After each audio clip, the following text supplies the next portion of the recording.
भारत से हर साल अरबों डॉलर चूस रहे थे। से 200 साल पहले अंग्रेज फिजिकली भारत में आए थे और आज डिजिटली पहुंच चुके हैं, फिर चाहे वह ए हो एप्पल। ये है कि अगर भविष्य में कभी डिजिटल वॉर हुई तो हम उन्हें चाहकर भी नहीं हरा पाएंगे। ऐसा ही डाटा पहले चीन इकट्ठा कर रहा था, लेकिन भारतीय सरकार ने महज 2 सालों में दर्जनों चीनी ऐप्स को बैन करके उसे डिजिटल वॉर में पटखनी दे दी। और अब बारी है दूसरे विदेशी देशों की। आज भारत ने make in India mission launch किया है, जिसके तहत पब्लिक से लेकर प्राइवेट सेक्टर की हर कंपनी ऐसी उन्नत टेक्नोलॉजी विकसित कर रही है कि आए दिन ग्लोबल कंपनियों पर भारत की निर्भरता कम होती जा रही है। फिर चाहे वह स्पेस एंड डिफेंस सेक्टर हो, एनर्जी सेक्टर हो या फिर आईटी सेक्टर। और इस बार भारत ने आईटी सेक्टर में ऐसा तगड़ा दांव खिला है कि दुनिया भर की आईटी कंपनीज चारों खाने चित्त हो गई हैं और उन्हें यह डर सता रहा है कि कहीं भविष्य में वह अपनी बादशाहत ना खो दें।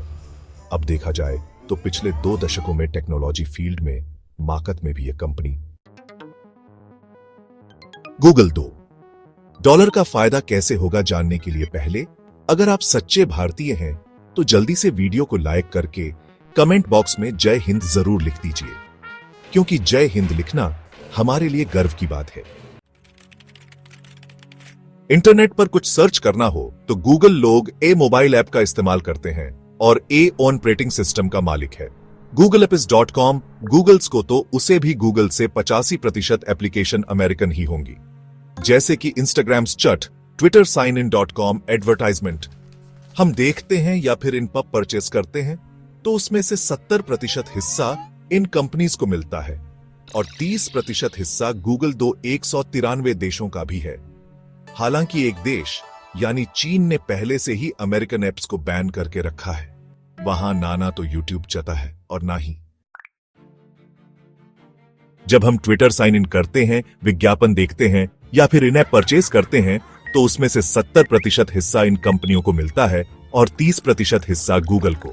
193 देशों में गूगल का दबदबा है। हालांकि एक देश यानी चीन ने पहले से ही अमेरिकन ऐप्स को बैन करके रखा है। वहां न तो यूट्यूब चलता है और ना ही गूगल।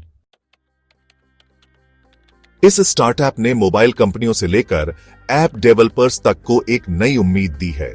अगर यह स्टार्टअप सफल होता है तो भारत में गूगल का दबदबा खत्म हो जाएगा।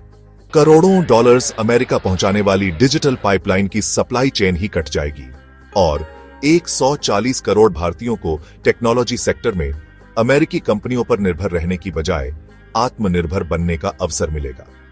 हम बात कर रहे हैं भारत की दिग्गज आईटी कंपनी की, जिन्होंने कुछ महीने पहले ही अपना स्वदेशी इंडस ऐप स्टोर लॉन्च किया है, जिसे कम समय में इतनी बड़ी उपलब्धियां हासिल हुई हैं जिसकी किसी ने कल्पना तक नहीं की थी।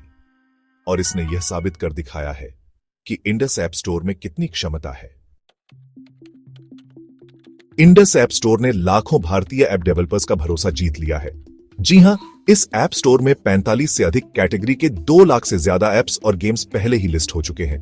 दोस्तों, आपको बता दें कि ऐप ऐसी वैसी ऐप नहीं है, बल्कि इतनी पावरफुल है कि कई जाने माने ब्रांड्स पहले ही इंडस ऐप स्टोर को खुद को लिस्ट कर चुके हैं। इनमें Mobile Premier League, Times of India, Blinkit, DigiLocker, MakeMyTrip और कोटक शामिल हैं। पर भारत के स्मार्टफोन मार्केट पर मोनोपोली के साथ राज करने वाली कंपनी Xiaomi ने अब फोपे के साथ इस डील के बाद इंस्टॉल्ड मिलेगा। वहीं जब भी कस्टमर पुराने मॉडल्स के सॉफ्टवेयर अपडेट करेंगे तो उसके साथ Indus app store automatic install हो जाएगा, जिससे ग्राहकों को इस इंडियन ऐप स्टोर का इस्तेमाल करके अपने स्वदेशी कंपनी को सपोर्ट करने का मौका मिलेगा। लेकिन अब सवाल आता है कि मोबाइल ऐप डेवलपर से लेकर स्मार्टफोन कंपनियां इंडस ऐप स्टोर पर इतना भरोसा क्यों दिखा रही हैं? तो आपको बता दें कि ऐप स्टोर 0 कमीशन मॉडल पर काम करता है। जी हां, आप बिल्कुल सही सुन रहे हैं। सचमुच अपना प्लेटफॉर्म पूरी तरह से मुक्त रखा है। यहां डेवलपर्स को अपने ऐप लॉन्च करने के लिए कोई फीस नहीं देनी पड़ती है और ना ही प्रीमियम प्लान्स की कमाई का कोई हिस्सा इंडस को देना पड़ता है। दरअसल गूगल से 30% तक कमीशन लेता है और ग्राहकों से की गई पेमेंट पहले गूगल को जाती है। इस प्रक्रिया को पूरी तरह से बदल दिया है।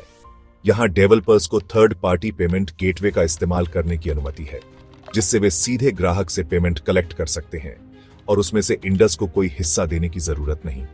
इससे भारत के डेवलपर्स खुशी खुशी इस ऐप स्टोर से अपना ऐप लिस्ट करवा रहे हैं और अमेरिकन कंपनी गूगल खतरे में आ चुकी है। हालांकि आखिर में सबसे बड़ा सवाल यह है कि इंडस ऐप स्टोर कितना यूजर फ्रेंडली है। इसमें 12 भारतीय भाषाओं को शामिल किया गया है, जिससे इंग्लिश ना जानने वाले भी अपनी पसंदीदा भाषा में इसे इस्तेमाल कर सकते हैं और जरूरी ऐप्स आसानी से डाउनलोड कर सकते हैं। इस ऐप स्टोर में 45 से अधिक कैटेगरी के 2 लाख से ज्यादा ऐप्स और गेम्स पहले से लिस्ट हो चुके हैं। साथ ही इसमें short video best search option भी शामिल किया गया है, जो यूजर्स को नई और एडवांस टेक्नोलॉजी का अनुभव देता है। इतना ही नहीं, यह ऐप स्टोर न केवल ऐप डाउनलोड करने का प्लेटफॉर्म है, बल्कि आपके डिवाइस के स्टोरेज को मैनेज करने में भी मदद करता है।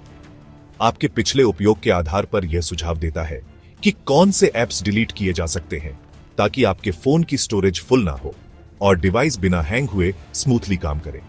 वहीं सिक्योरिटी को और मजबूत बनाने के लिए इसमें 2 स्टेप वेरिफिकेशन फीचर जोड़ा गया है। जब भी आप अपने इंडस अकाउंट में लॉग इन करेंगे तो पहले आपके रजिस्टर्ड मोबाइल नंबर पर ओटीपी भेजा जाएगा, जिससे आपका अकाउंट पूरी तरह से सुरक्षित रहेगा। लेकिन हम इंडस ऐप स्टोर की लिस्ट में शामिल हो जाएगा, लेकिन अब तक आप इसे कंपनी के ऑफिशियल वेबसाइट से अपने मोबाइल में डाउनलोड करके इंस्टॉल कर सकते हैं। फिर यहां मौजूद अनगिनत ऐप्स को डाउनलोड करके अपना जीवन आसान बना सकते हैं। तो दोस्तों, अगर आपको अमेरिका और चीन को मात देने वाली भारतीय कंपनी पर गर्व है, तो कमेंट बॉक्स में जय हिंद जरूर लिखें। वीडियो पसंद आई हो तो लाइक और शेयर करके इस खबर को हर हिंदुस्तानी तक पहुंचाएं और ऐसी दिलचस्प खबरों के लिए चैनल को सब्सक्राइब करके पास वाली घंटी बजाना मत भूलिए। जय हिंद, जय भारत।